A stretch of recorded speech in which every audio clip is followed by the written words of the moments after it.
Welcome everyone to our fourth seminar in the series of the digital future for business and society, perspectives on AI challenges and opportunities.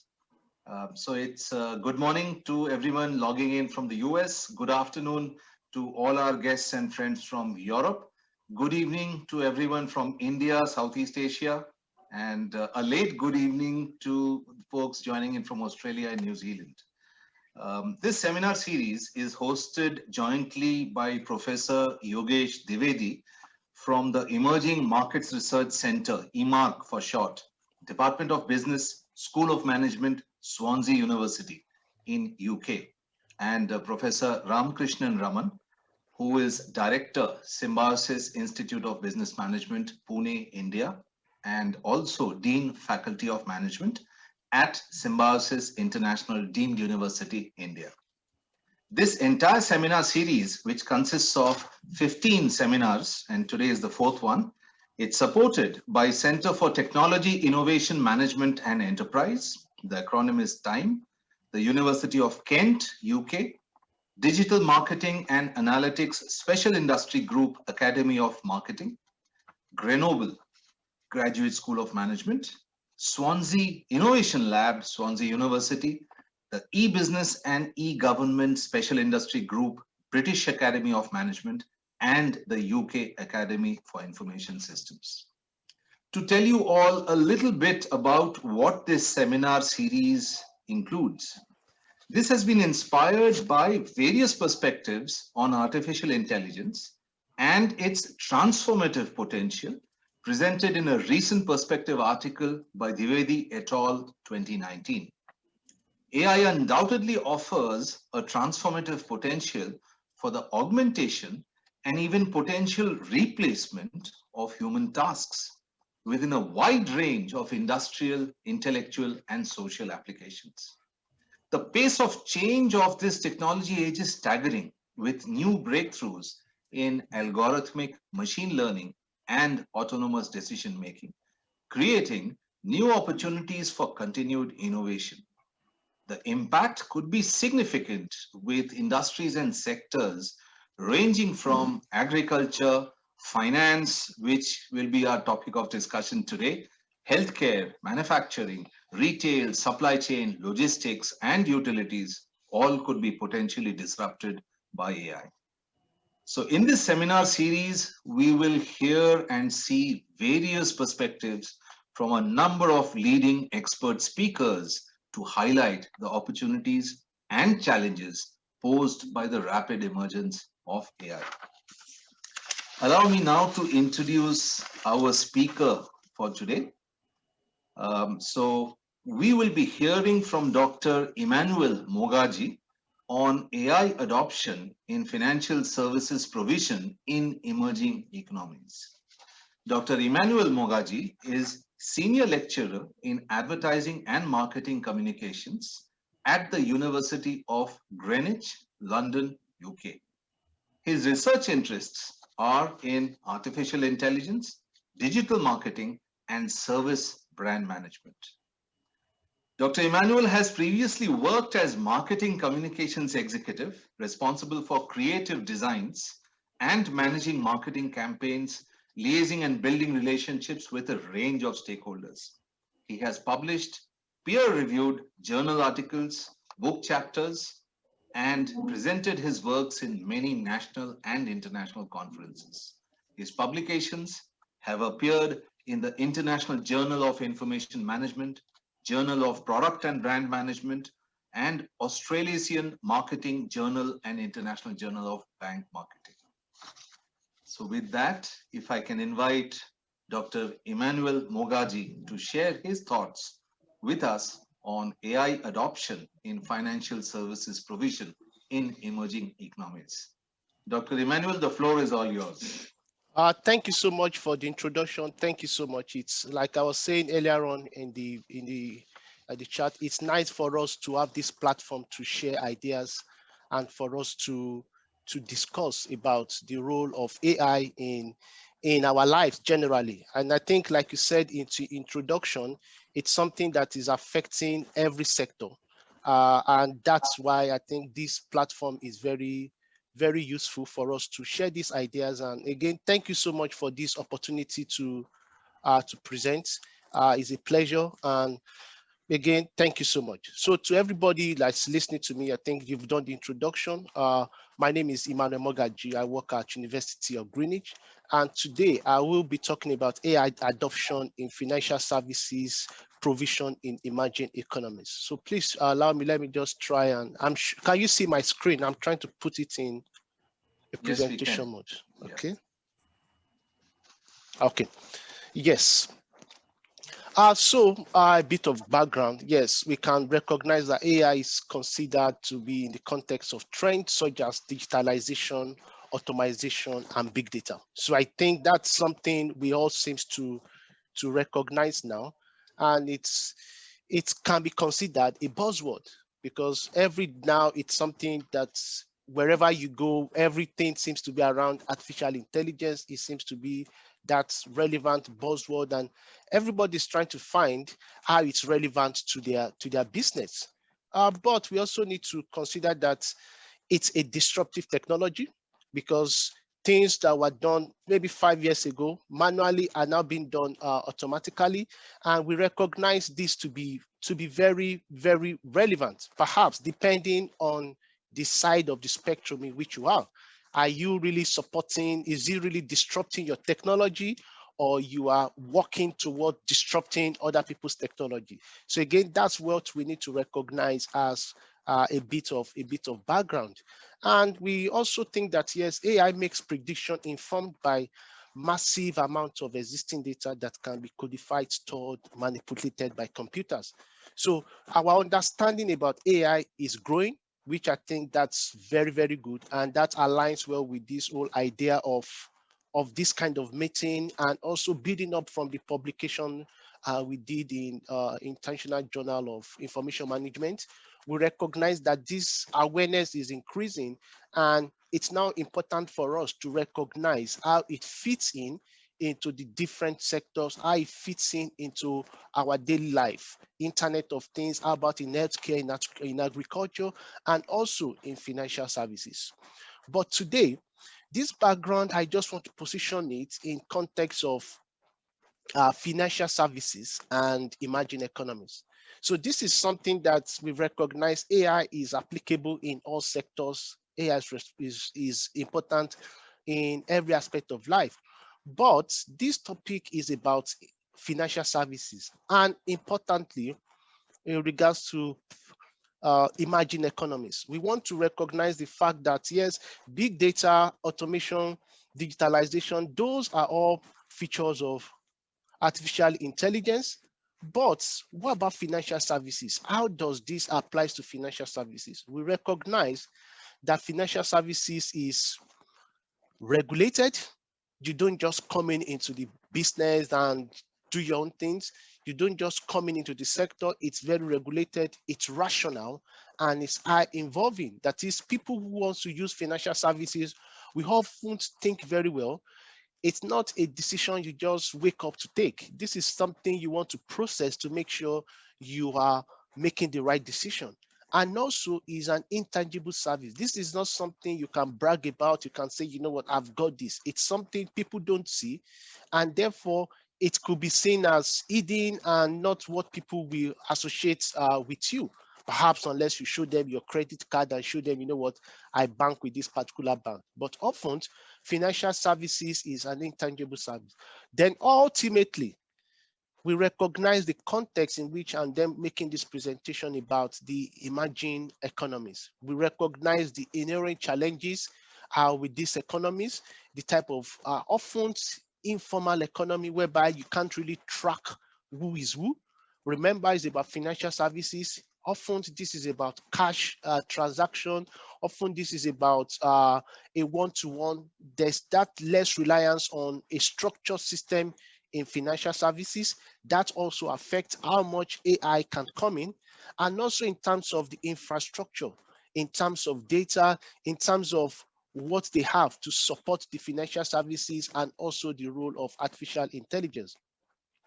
And also we recognize the impact of access and adoption, especially to technology.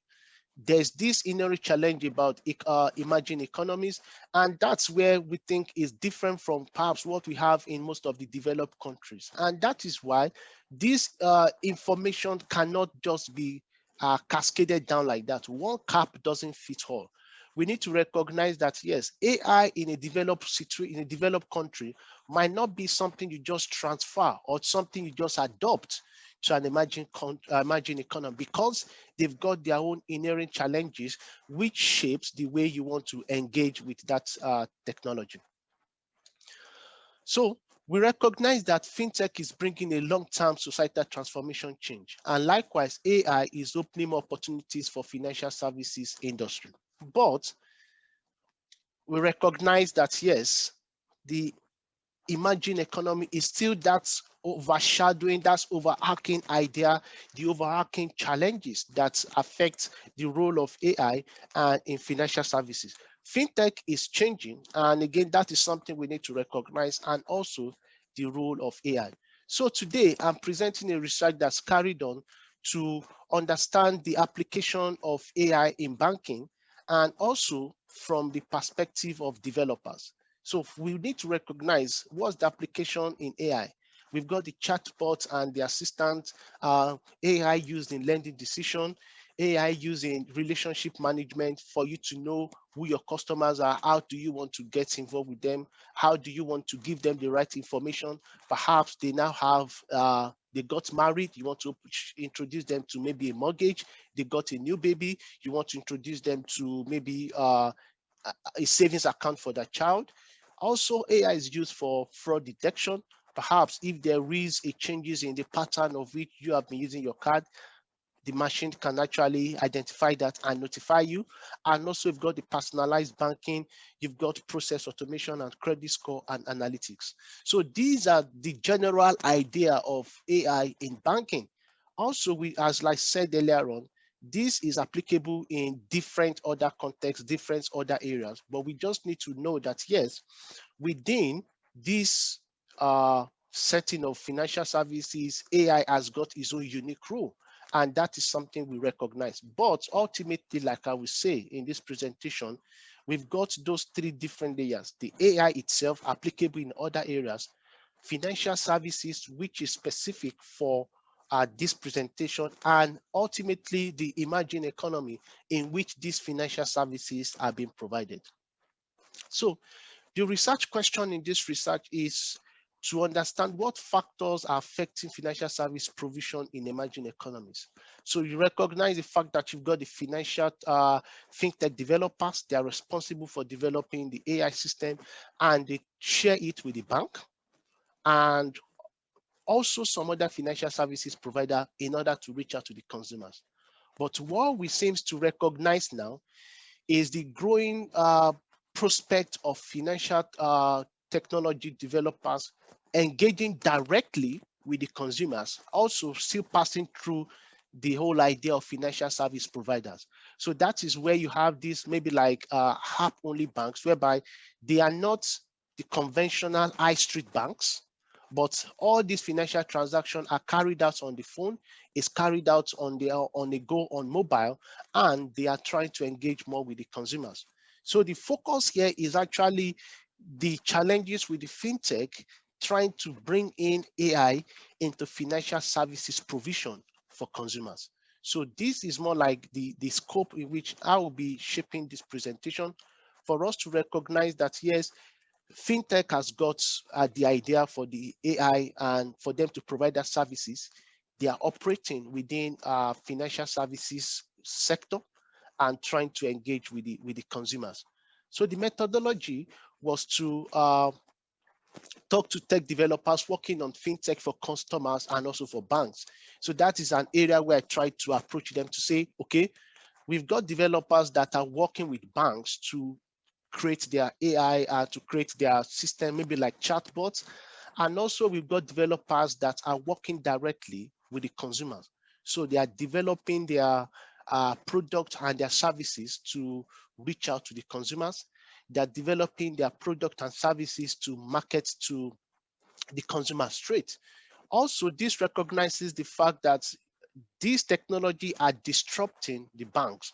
So in my previous slide, you've got the developers who are also encroaching into the whole context, whole market of banks. So banks previously, you might see them as like buildings. You go in there, you deposit your money, and you withdraw your money. But with the technology, the fintech companies are trying to also encroach into the financial sector, financial services sector, while they are still providing that service to the consumer. So they've got these two parts. You either support the bank, develop systems for them, develop tools for them to able to effectively engage with their consumers, or develop this technology yourself that you can sell directly to the consumers. But again, you still need to see that in the context of financial service provision. So we talked to those financial services, the fintech developers. It was a semi-structured interview to understand how has been the experience working on AI and financial services in emerging economies. So the data were qualitatively analyzed. The focus was actually on Africa. So that's the website to startup list.africa.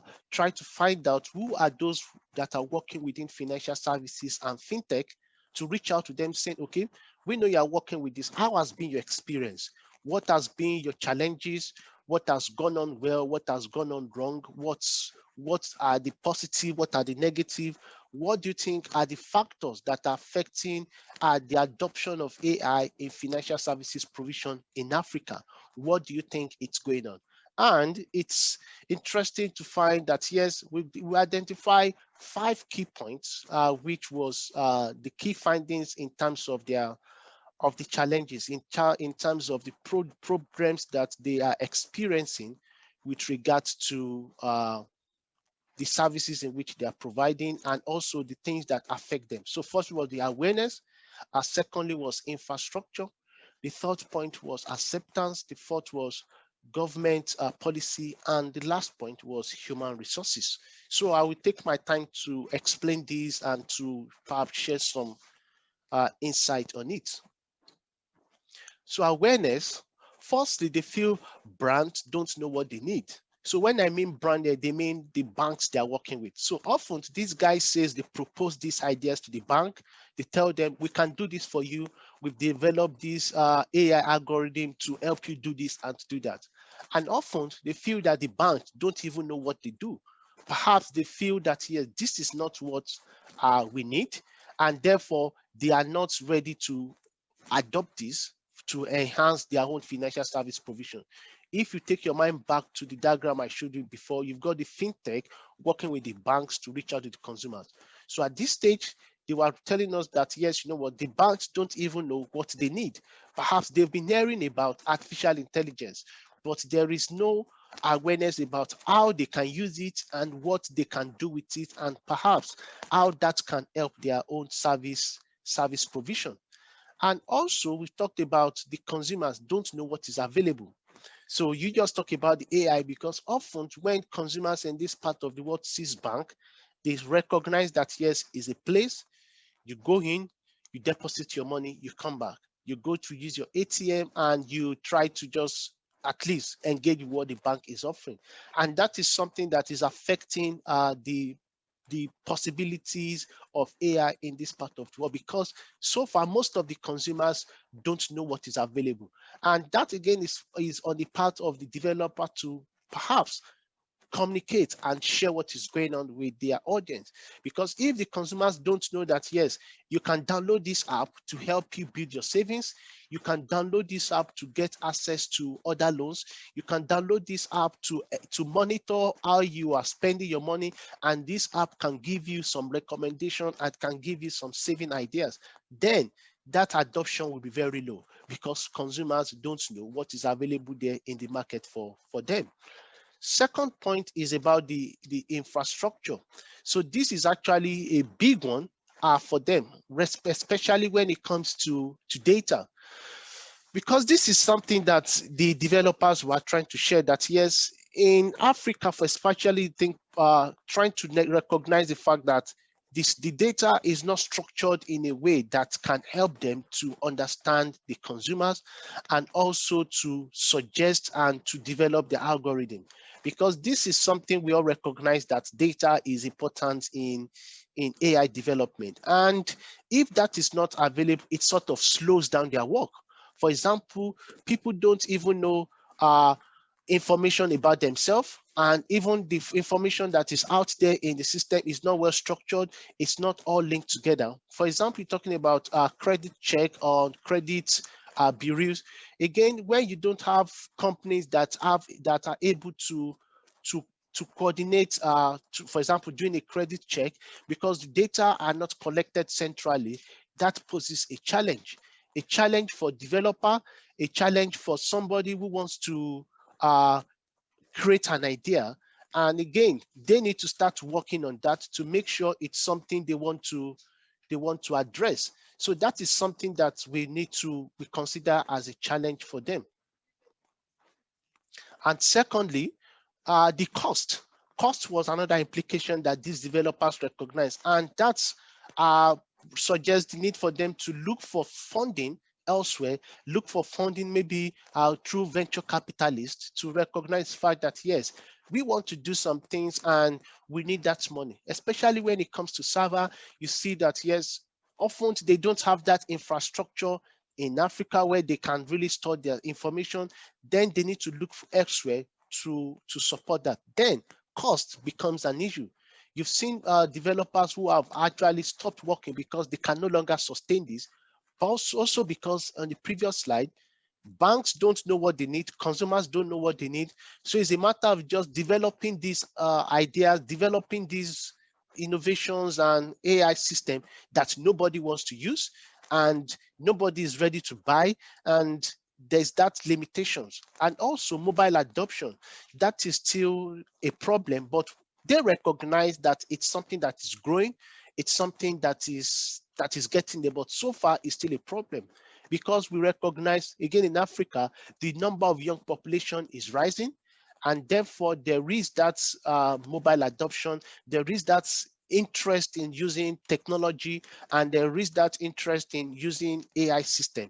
But so far, in terms of the general market, in terms of the financial services provision, that is still a challenge. And ultimately, you've got internet being a challenge as well, because they see if we develop this system, the consumers need the internet to sustain it. If they don't have it, yes, that's a problem. And it also affects them in trying to build that system to encourage people to use it.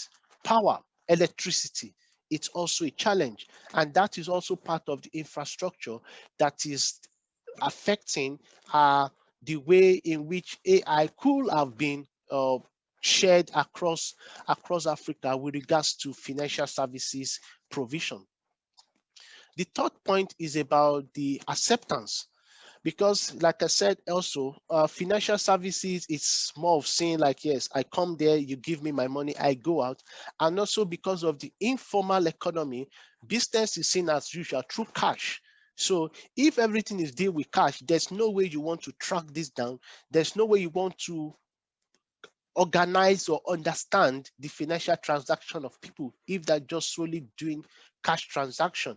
And also because of the lack of trust in technology, like, you know what, I just want to see somebody that will answer my question.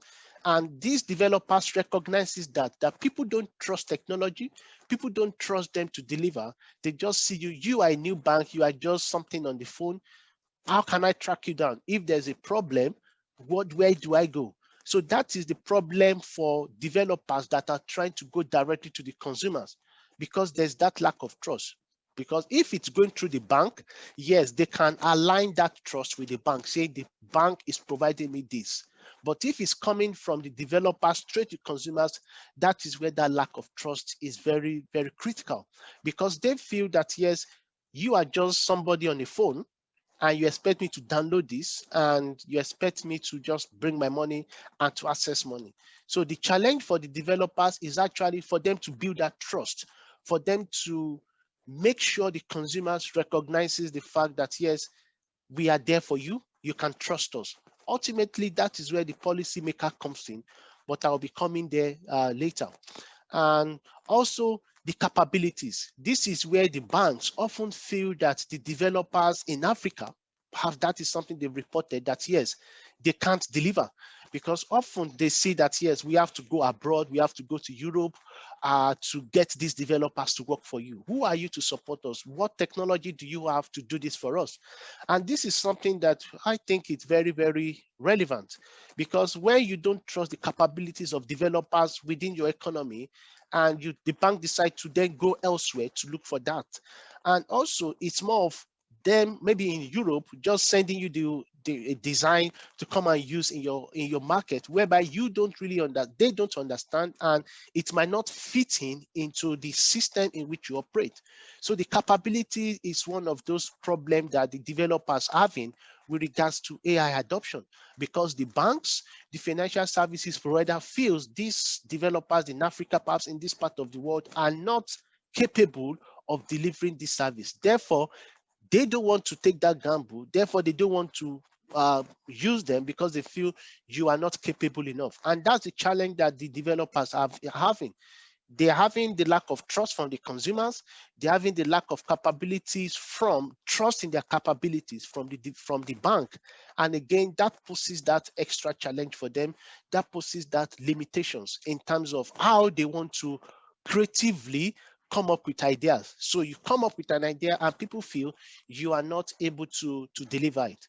So just to get to know that this is the focus from the consumer, from the developer's point of view. These are the developers that are trying to develop the AI algorithm, the AI system, the product that can enhance financial services provision. But here we see the banks not trying to engage them because they feel they are not capable enough.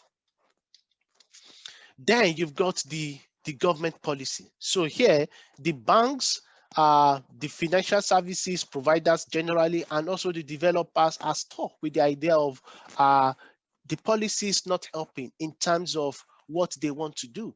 Recently now in Nigeria, there was this ban sort of from the central bank regards to cryptocurrency and all those things. And people feel, you know what, this is something we found to be innovative, we want to explore.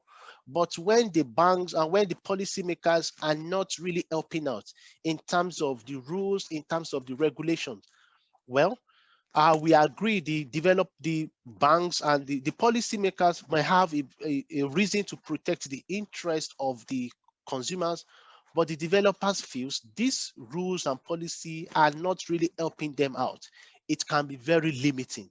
For example, when you try to get your banking license to provide a financial service, it's often to be challenged.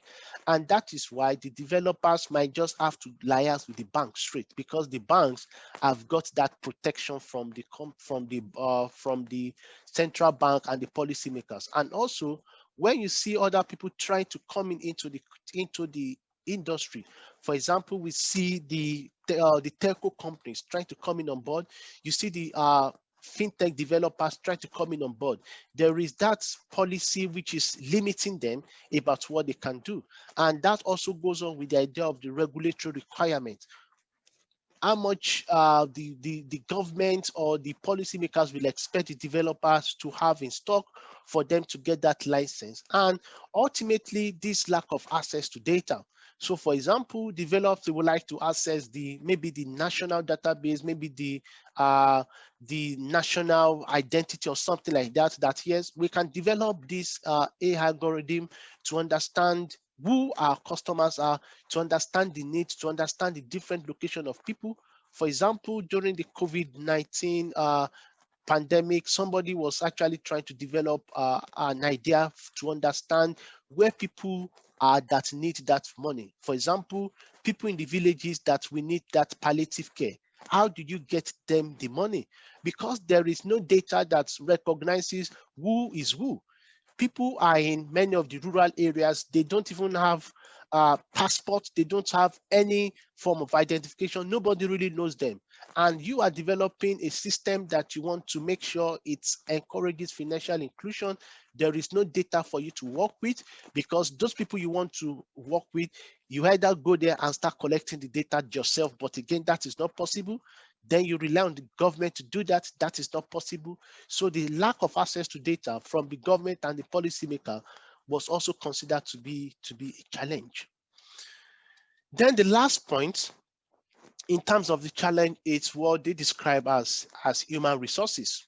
So this is the people they need, and this aligns with the problem they raised in the point 3 about the lack of capabilities, because they feel that yes, they need people to help them develop this artificial intelligence to help in enhancing financial services provision, but they do not have enough people. And therefore, there is this challenge in being more creative. There is this challenge in convincing the bank to say we can deliver. There is this challenge saying what we can do this for you, because this is not an industry that is well grounded and you have a lot of people in it. That's the challenge. So the people are working there. There's this present need for more people to come on board, for more developers to come on board, from more people to recognize the need that yes, there is a gap in knowledge and there is a business need for us to address here. And also in terms of the skills to meet that need, because it's not something you can just come on board. It has to have a form of training. You need to understand this process is technical, and therefore there is this challenge about the pipeline. That is, who are those people that we are training to come on board to move this initiative forward? Because the point is, there is also this challenge of brain drain. So if you have people in Africa that yes can develop these ideas, they are more likely to be poached to Europe, to America, because they feel they've got the resources to do that. Because you are trying to provide a service for your bank, for your people in this place, and they don't really want to accept you, but somebody in Europe is calling you to come because you've got the skills. There is that brain drain as well, because people are being poached outside for them to go and work and to support the system, because the infrastructure is there, the working environment is there, the technology is there, the data is there, everything is there. But the human resources is a challenge for developers in Africa who are trying to work on artificial intelligence in financial services. They need people, the skills, and also the need to bring in more people on board to continue that challenge, to more of a pipeline to say, in 5 years, do we have the right people?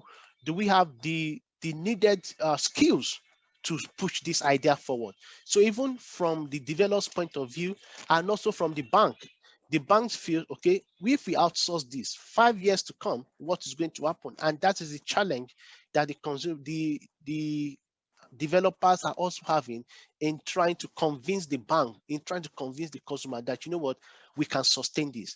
We will get people to come on board. We will train people to do this for us. So those are the 5 challenges that we identified as the inhibiting factors for adopting AI for financial services in emerging economies. We talked about the awareness, we've talked about the government policies, we talked about the human resources, we talked about the trust, and also in terms of the capabilities. But ultimately, there's need for us to identify some practical implication. Firstly, I go with the idea that yes, data as the new oil.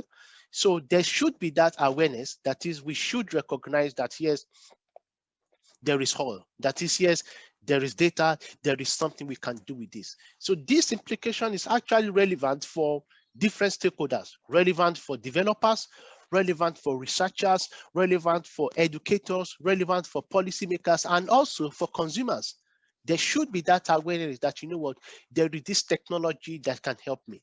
So awareness, there is the oil. Yes, data, that's the new oil. The human resources to distill that oil and to make sure that, yes, we get it out. And I also go with the idea of the regulators to monitor the distillation and also the distribution of this new oil that we found, and also consumers to recognize that, yes, there are ways that we can use this oil. So just a brief of summary. fintech, it's important for them to keep innovating. That's something that is very important. And something we can recognize is that lobbying. Yes, they need to recognize the fact that things will not just happen by staying in their innovation hub. Things will not happen by just developing. They should be lobbying, especially with the maybe House of Representative, the members of Parliament, the government, for them to let people know that, you know what, there is something going on that we are developing. There is something going on that we are doing that can help this economy. There is something we are doing that we can shape the way financial services is provided. Perhaps people and those in government do not have the necessary understanding, do not have the awareness, and that is where the lobbying comes in. That is talking to the right people, talking to the policy holders, the policy makers, and for them to recognize the fact that yes, there is possibilities for us to do something here. We also recognize the idea of training in terms of bringing people on board to help them, training in terms of ensuring that yes, you've got the people on board that can help you to achieve this. And also there's need for ethical data capturing, and because there was an incident that somebody opened an app to borrow some money, and the permission from the app was that the person who is downloading the app, we give the app the permission to have access to all their contact list.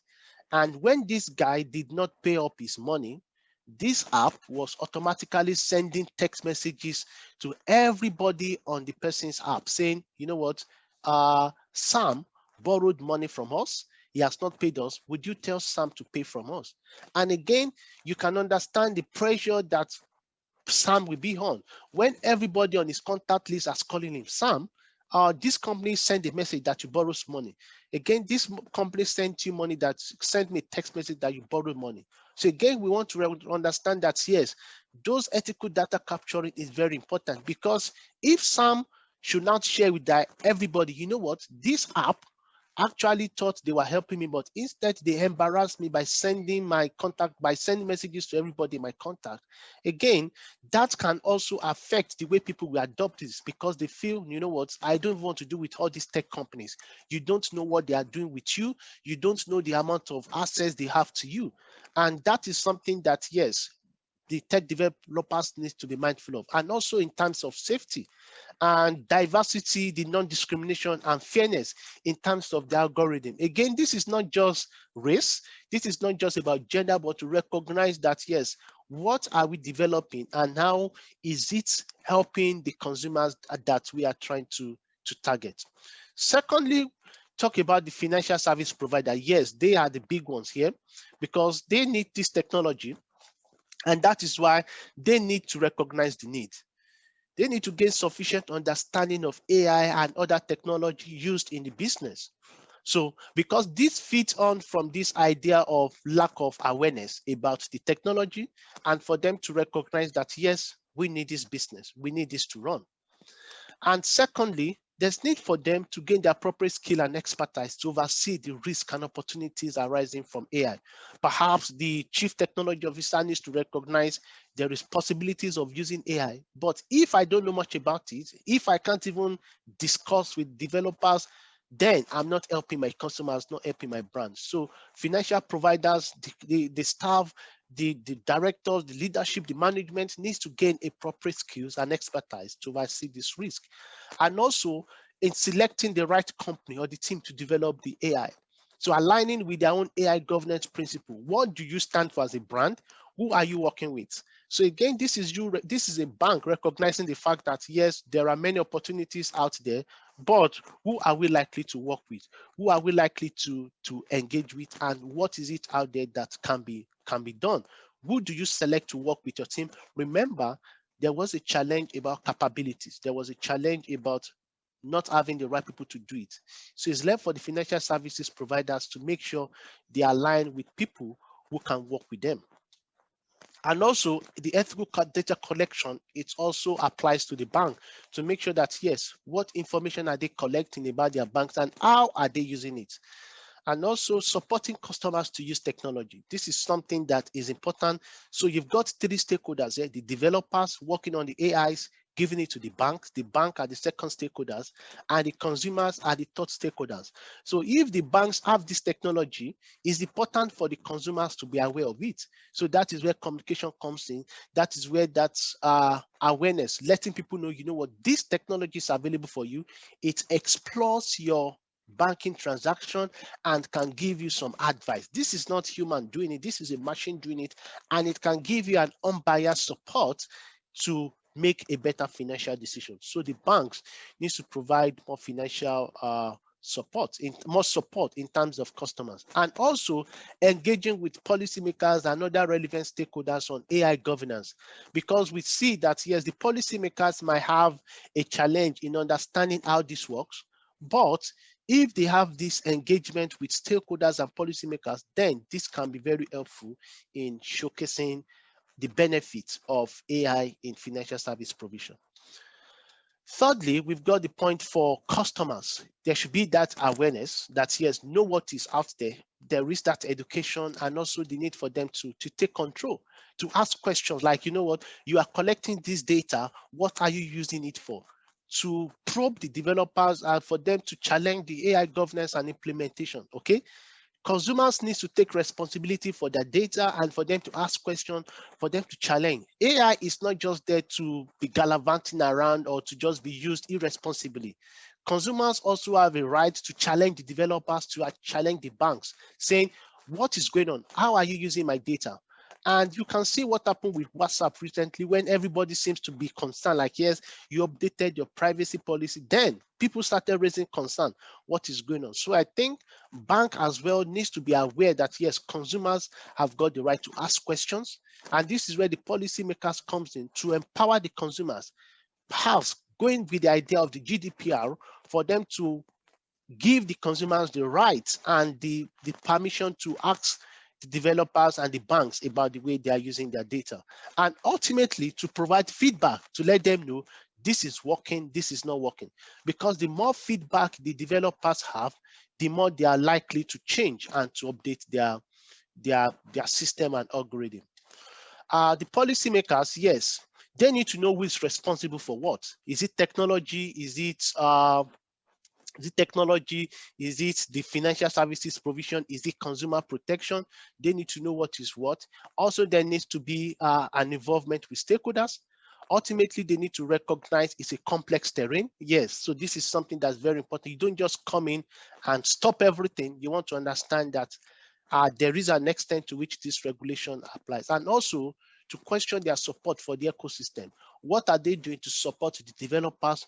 What are they doing to support the adoption of AI? And also to develop policy that will drive innovation, to make sure people are recognized and people are supported to come up with good ideas, and also to support the idea of ethical data collection. So lastly, there is implication for education institutions. So firstly, there's need to update their curriculum to meet their growing needs. So when you talk about AI in universities, education in technology, in computer science, those needs to be updated. There should be a partnership with tech companies. This is to feed into the pipeline to support the need for human resources to achieve that. Partnership with technologies, this is about developing the pipeline and also exploring beyond universities. There could be tech hubs whereby people come in to learn. It could not be just for a normal 4 years university degree, but maybe a 2 years, a practical internship session whereby people explore beyond what the university are offered, and also a possible partnership and exchange. So that's my key point from here. And in conclusion, as I bring this to an end, we recognize that yes, there is prospect for AI in financial services, emerging economies. Though there are challenges, the customers are expecting a lot. They are seeing what is going on and they really want to get on board. And also with the growing population, the consumers are more demanding. They want more. They have seen things that's being done. They are reading, they're observing, and they want more. So that also puts developers on their toes to increase their capabilities and to gain more market share in the financial service provision. And also there's need for policy to help and to bring in the right strategic approach to enable and to make sure that, yes, the right support is provided for financial services in emerging economies. So thank you so much for your time. I look forward to your feedback and any questions from this. Thank you. Thank you very much, Dr. Emmanuel. It was a pleasure listening to your thoughts. Africa is indeed one of the fastest growing economies of the world. In fact, if you go and read any economic forecasts, Africa is the continent whose time is coming. And Yes. It is in the space where possibly Southeast Asia was 20 years ago or 15 years ago, with a young demographic pattern and also increased wants, increased demands. And the whole region is economically growing, I think, very, very fast. Thank you. Thank you for the feedback. Yes. And to add to that, there are a whole bunch of emerging economies. India, China is probably a developed economy. Other countries in Southeast Asia, Indonesia is a classic example. Yes. Large numbers of people. I mean, India is 1.3 billion people. Indonesia, about 260 million people. So Yes. the power of absorbing AI-driven fintech services, it kind of is mind-boggling, the sheer scale of transactions. Thank you so much for the feedback. I see some question here, some thoughts. Yes. Yes, I see indeed. one like there is a potential conflict of interest. Yes, I recognize that. And I don't know if you saw that my diagram. That is why the bank seems to be top. We recognize that. And again, that is the challenge for the banks. I will see that. So not really a conflict of interest, but we say the changing market dynamics. Because if the big banks don't want to do this, the small guys are coming to take them off. So I don't see it as a conflict of interest like, yes, I'm developing this tool for you. If you don't want to use it as Mr. Bank, sorry, I will bypass you and send it to my consumer street. So I think it's not really a conflict of interest, but it's the dynamics within the market. That is what technology is coming to disrupt. So if the banks are not ready to accept this, then the developers are there to encroach their market. But the advantage I would think the bank have is that trust. The consumers will say, this is coming from a bank, I can trust it, and this is coming from an app, which I think that is a challenge. But ultimately, I think with the second point, that is where the regulators come in. So I think, again, Sandeep, thank you so much for sharing that. That is where that regulators come in to make sure that, yes, they are protecting the interest of the customers and also the interest of the banks and also the developers. But also, I think that is where the policymakers need to know what is it that we are regulating, because they don't just want to put a blank policy on everything. So I think that is where that challenge comes in, that yes, you want to protect fraud. And I think that's a very relevant point, fraud and protect customers with regards to the cryptocurrency in Nigeria, because the bank, the central bank, thinking they are protecting the customers and fraud, but you have people who are genuine, who are really doing this thing, and they felt, you know what, you've put a blanket on everybody thinking this is bad. So I think to avoid that and to allow for innovation, policymakers need to be mindful of the way they separate the good from the bad. Yes. And I see JC saying research direction, interplay of blockchain and AI financial services. Thank you very much. That's also a very valid point. Blockchain, I think that's something very going on, but I think the challenge so far is the lack of understanding about it first, because it's more of, I see it as more of an advanced level, because discussing with the consumers is like with the developers, they felt this is something that is going on, but again, it's like that buzzword. Everybody seems to be talking about it, but nobody seems to know how it really works. So I really recognize there is that need for a research direction in that area. Thank you so much. I think Professor Yogesh would like to add. Welcome, Professor Yogesh, please. Thank you. My apology. I was in a meeting and could not join at the beginning. So I missed some of your talk, Emmanuel. I'm so sorry. That's all right. What I want to say, especially in emerging economies, particularly in African region, I think if you look at West, it's very highly regulated sector, financial sector, and it's not easy to bypass the banks because it's not easy for new fintechs to fulfill what government want them to fulfill. Yes. However, in Africa, you have some of the really great experiences.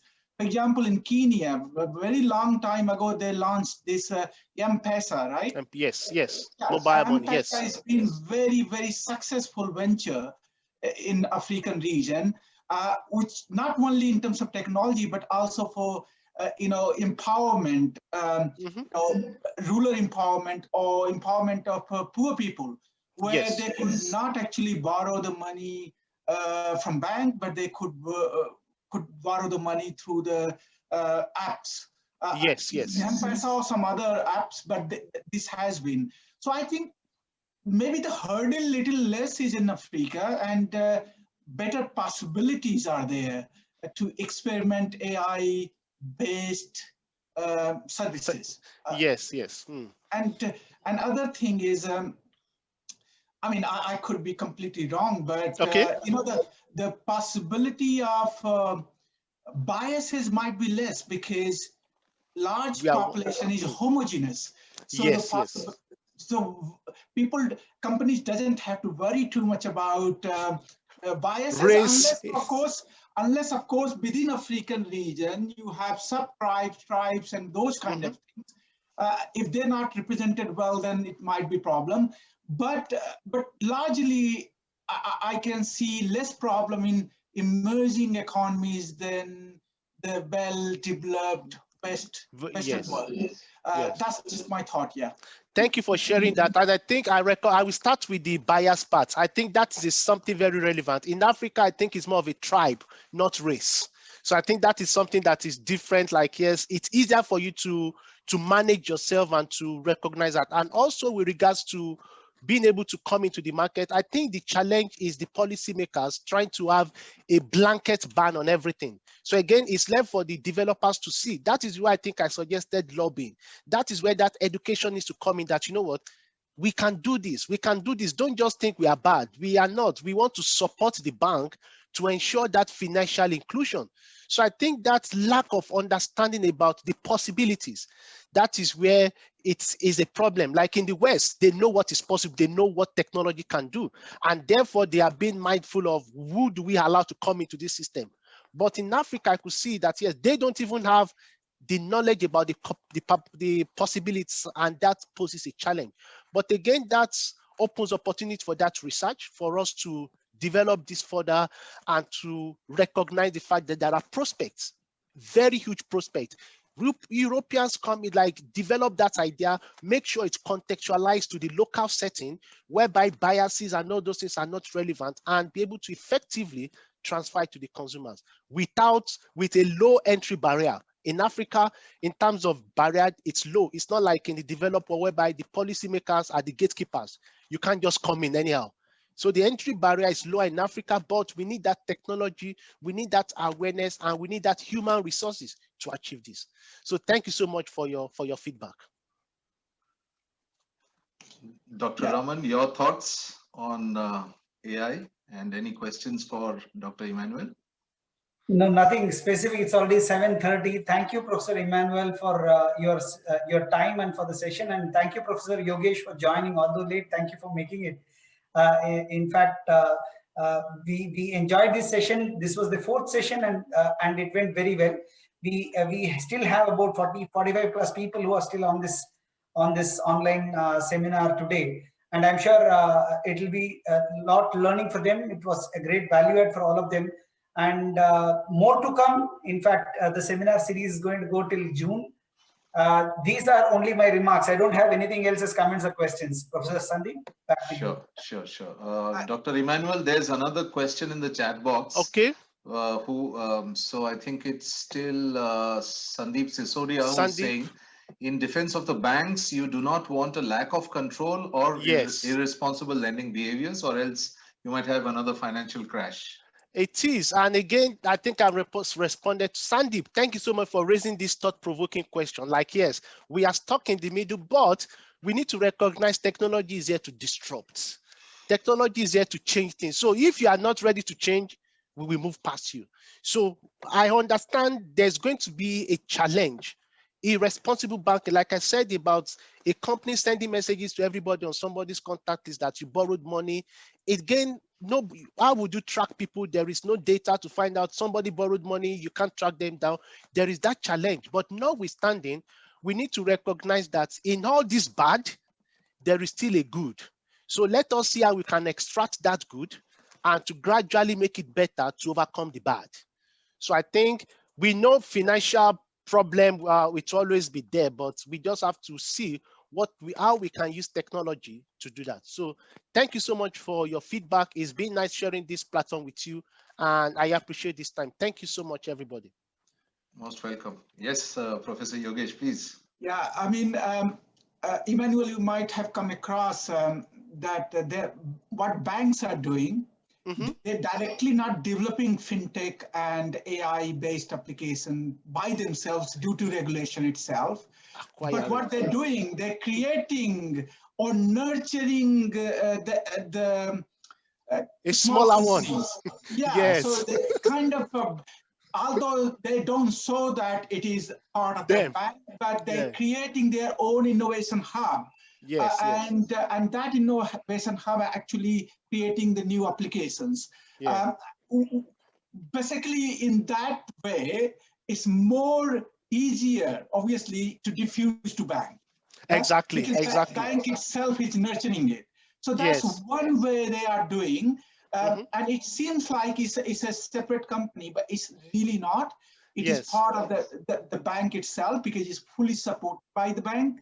So that's one way things are happening. So hopefully things, you will see larger movement in near future. It's unavoidable. I mean, use of AI is unavoidable in financial sector. It's already happening, and you will see more and more application of it in near future. They already. Some banks has implemented robo-advisor, for example. Yes, that's true.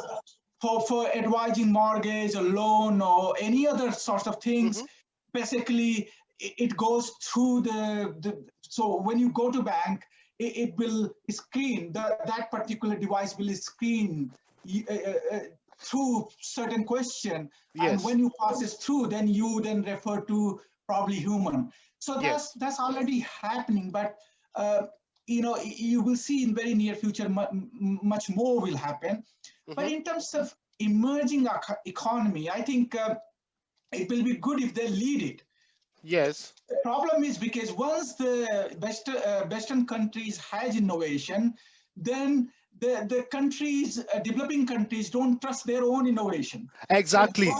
They want to use the Western imported. And because obviously critical mass and trust and all other things goes on. And one classical example currently, being debated in India is a replacement, not replacement, but alternative of Twitter.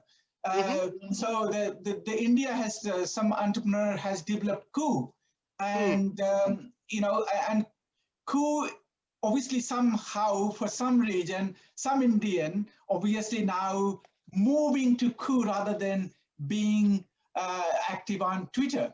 Wow. And that's very interesting because the numbers. Many people in India think why we need Coup. Well, we have Twitter, Yes. But it is homegrown. It is something that supports several languages, which is actually a very particular characteristics of India. India has so many different languages, so and different people feel comfortable in different languages, and also rural population in large part of India, they converse in the local languages, so they need that kind of platform, which actually is better in local product than imported. Yes. Thank you. So I think leading now in African countries, I mean, Nigeria is obviously hub of the IT like India. So many people are there. I mean, of course, energy is going slightly in different direction, but if they use it in the right direction, then they can do wonder actually. Yes, that is why I'm saying we can take the small good to really overcome the bad. So I think there's opportunities. Yes, somebody was saying about like you said about Barclays. Unless you read those terms and conditions, you will know that these tech companies are owned by the bigger banks. You just need to read the terms and conditions and know, wow, this is actually owned by Barclays. So I think we recognize that, but often my concern is we should not just transfer the technology in developed world and just cascade it to the local economy. So we need to recognize the challenges and also the way people use technology. So thank you so much for this platform. It's nice to see those questions and the level of engagement. Thank you so much. Yeah, there are other questions for you, okay. Emmanuel. So what do you think of players as Monzo? Thank you, Frederick. Yes, I think Monzo is very good and they are disrupting, like I've replied, with people not going to banks, with this COVID pandemic, everybody trying to stay indoor and do their banking.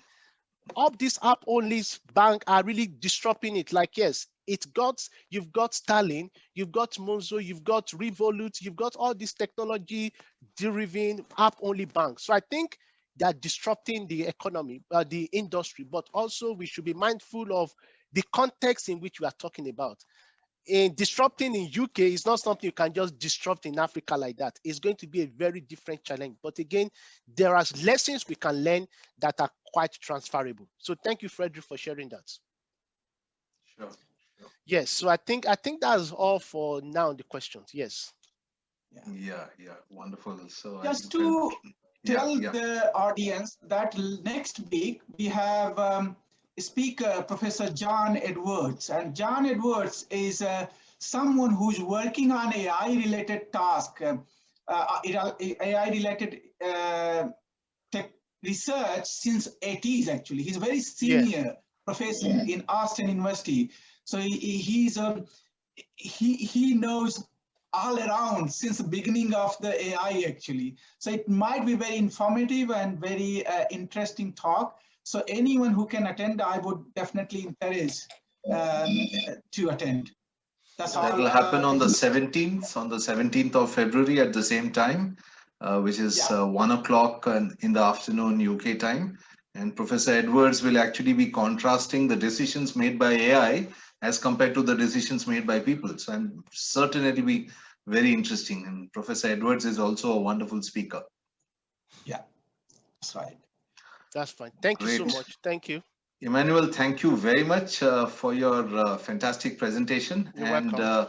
Your very candid and passionate views on the various questions that we had. Thank you, Professor Yogesh. Thanks to Professor Raman, our both co-hosts. Thanks to all the participants for their active involvement, their interesting questions. The entire infra for today's session was managed by Mr. Rajesh Bagewadi and his team from SIBM Pune. And we had a very flawless infra availability for our sessions. And we also have our student team called iSmart, who always attend the sessions. And within a few minutes of the session ending, they'll actually share a few thank you e-frames, which are screen grabs. And if you were to come to SIBM, by the time you walk off the stage, they would actually come to you with a frame, with a picture of you, just as a thank you gesture. So we'll share that with you, Professor Emmanuel. And that's fine. I look forward to seeing it. Sure. And once again, a warm invitation to everyone to join up on the 17th of Feb and listen to Professor John Edwards. So with that, with your permission, Dr. Emmanuel and Professor Yogesh, can we close our session for today? That's fine. Thank you so much for having me. All right. Thank you so much, Professor Raman. Thank you, Professor Yogesh. Thank you. Bye, everyone. Thank you. Bye-bye. Stay safe, stay well, and look forward to seeing you soon in the not too distant future. Very soon. Very soon. Thank you. Bye.